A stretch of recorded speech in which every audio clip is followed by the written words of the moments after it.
दोस्तों नमस्कार, स्वागत है आप सभी का इस चैनल पे। दोस्तों देश भर के लाखों केंद्रीय कर्मचारियों और पेंशन भोगियों के लिए ये वीडियो काफ़ी इम्पोर्टेंट होने वाली है, तो आप इस वीडियो को पूरा जरूर से जरूर देखिए। आगे बढ़ेंगे उससे पहले आपसे छोटी सी रिक्वेस्ट करूंगा कि चैनल पे पहली बार आए हो तो चैनल को फ्री में सब्सक्राइब जरूर कीजिए, वीडियो को अभी से लाइक कर दीजिए और इस वीडियो को सभी दोस्तों के साथ शेयर जरूर कीजिए। तो चलिए दोस्तों, खबरों का सिलसिला शुरू करते हैं। सबसे पहले दोस्तों बड़ी एक खबर आ चुकी है देश भर के लाखों पेंशन भोगियों के लिए। जी हाँ दोस्तों, आपकी जानकारी के लिए बता दूं कि केंद्रीय पेंशन लेखा कार्यालय वित्त मंत्रालय व्यय विभाग की तरफ से एक इम्पोर्टेंट आदेश सर्कुलर जारी किया गया है। जी हाँ दोस्तों, पेंशन भोगियों की पेंशन रिवीजन को लेकर पेंशन भोगियों को किसी भी प्रकार की समस्या है या उनकी पेंशन रिवाइज नहीं हुई है, उनकी पेंशन में बढ़ोतरी नहीं हुई है या किसी भी प्रकार का एरियर उनको नहीं मिला है, तो उसके लिए बहुत ही इम्पोर्टेंट आदेश यहाँ पे जारी किया गया है। जहाँ तो इसमें कहा गया है कि सभी केंद्रीय सिविल पेंशन भोगियों को सूचित किया जाता है कि केंद्रीय पेंशन लेखा कार्यालय यानी कि CPAO ने एक पेंशन अदालत का आयोजन करने जा रहा है। जहाँ तो समय समय पर केंद्रीय पेंशन लेखा कार्यालय पेंशन भोगियों के लिए पेंशन अदालत का आयोजन करता है ताकि पेंशन भोगी को जितनी भी समस्या है उसका समाधान यहाँ पे किया जा सके। तो इसके लिए 20 नवंबर 2025 को एक पेंशन अदालत का आयोजन किया गया है। इसमें पेंशन भोगी भाग लेकर अपनी सारी समस्याओं का समाधान पा सकते हैं। जी हाँ दोस्तों, यहाँ पे बताया गया है कि 20 नवंबर को वीडियो कॉन्फ्रेंसिंग के थ्रू पेंशन अदालत का आयोजन किया जा रहा है, जिसमें देश भर के पेंशन भोगी भाग लेकर अपनी समस्याओं का समाधान पा सकते हैं। जी हाँ दोस्तों, यहाँ पे बताया गया है कि सिविल पेंशन भोगी सिविल सेवानिवृत्त कर्मचारी से अनुरोध किया जाता है कि वे अपनी शिकायत केंद्रीय पेंशन लेखा कार्यालय की वेबसाइट cpao.nic.in पर जाकर दर्ज कर सकते हैं या वरिष्ठ लेखा अधिकारी पर को ईमेल कर सकते हैं। अगर आपकी पेंशन रिवीजन नहीं हुई है, आपको कम पेंशन मिल रही है, आपको एरियर अगर नहीं मिला है, तो जो भी आपकी समस्या है आप इसके थ्रू इसमें पार्ट लेकर अपनी समस्याओं का समाधान जो है पा सकते हैं। तो इसके लिए दोस्तों आपको एक फॉर्म फिलअप करके डाक के द्वारा भेजना है। ऑनलाइन अगर आप इसमें शामिल होना चाहते हैं तो आप ऑनलाइन भी CPAO की वेबसाइट पे जाकर फॉर्म फिलअप कर सकते हैं और आपकी सारी समस्याओं का समाधान 20 नवंबर 2025 को पेंशन अदालत में कर दिया जाएगा। वहीं दोस्तों अगली बड़ी खबर आ चुकी है। हाई कोर्ट का बहुत ही इंपॉर्टेंट फैसला आ गया है देश भर के लाखों सेवानिवृत्त कर्मचारियों पेंशन भोगियों के लिए। जहां तो हाई कोर्ट ने सेवानिवृत्ति के 7 वर्ष बाद रिकवरी को माना अनुचित। जहां तो हाई कोर्ट के मुख्य न्यायाधीश संजीव सचदेवा और न्यायमूर्ति बिना शराब की युगल पीठ ने सेवानिवृत्ति के 7 वर्ष बाद रिकवरी आदेश जारी करते हुए राशि की कटौती किए जाने को अनुचित माना है। जहां तो विभाग की तरफ से रिटायर्ड कर्मचारी को रिकवरी का आदेश आया था। 7 साल बीत चुके थे रिटायर होके, तो ऐसे में जो है इसको हाई कोर्ट ने अनुचित माना है, यानी कि 7 साल के बाद इसकी रिकवरी नहीं की जा सकती है।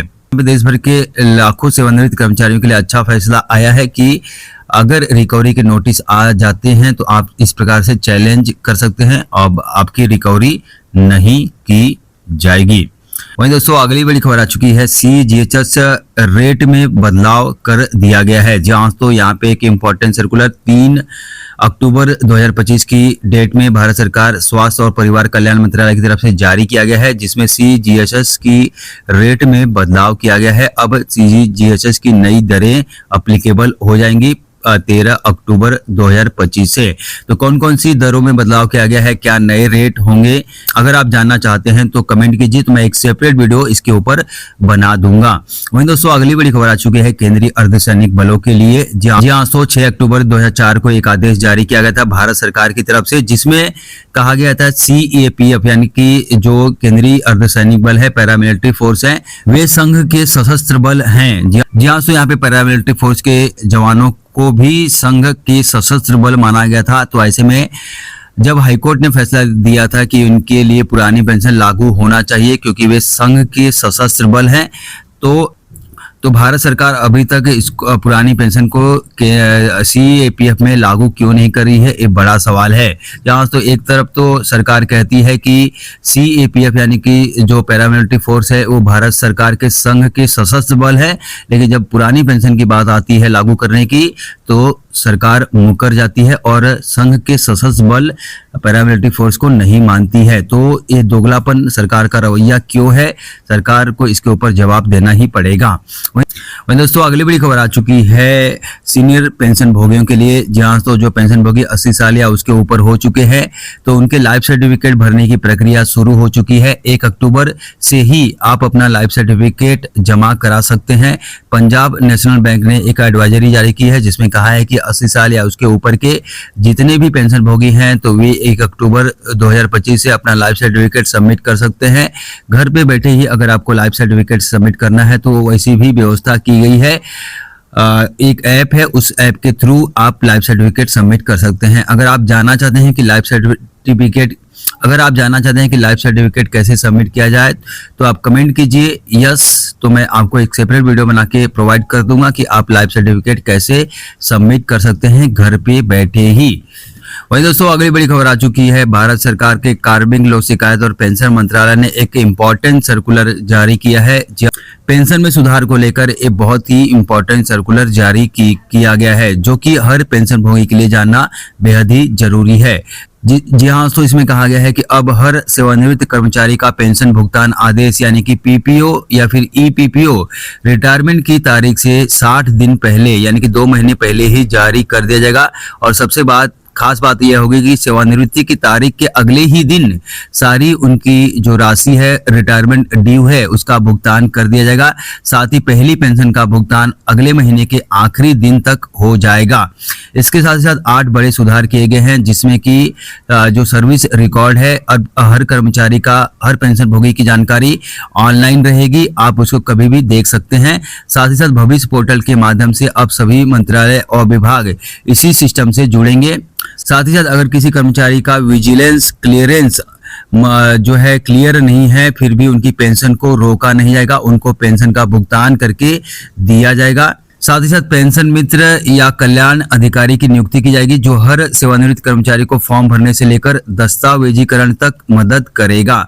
तो यहाँ पे दोस्तों यहाँ पे अच्छा कदम है सरकार का, ताकि रिटायरमेंट के बाद पेंशन भोगी को सारे ड्यू यानी कि सारे पैसे रिटायरमेंट बेनिफिट मिल जाए, उनको महीनों तक इंतजार ना करना पड़े। वहीं पे दोस्तों ये जो सिस्टम है वो डिजिटली होगी और पूरी तरह से पारदर्शी और जवाबदेही तय करेगा। तो ऐसे में दोस्तों पेंशन भोगी के लिए अच्छी खबर आई है कि अब उनके जो PPO है, EPPO है 60 दिन पहले ही रिटायरमेंट डेट से पहले ही जारी कर दिए जाएंगे। साथ ही साथ सारे भुगतान उनको तुरंत ऑन द स्पॉट करके दे दिया जाएगा। पेंशन अगले महीने की तारीख से ही चालू हो जाएगी। तो अच्छी खबर है सभी पेंशन भोगियों के लिए। वहीं दोस्तों अगली बड़ी खबर आ चुकी है महंगाई भत्ते को लेकर। जी हाँ, तो केंद्र सरकार ने DA में 3% बढ़ोतरी का ऐलान कर दिया है। अब महंगाई भत्ता 55% से बढ़कर 58% हो चुका है।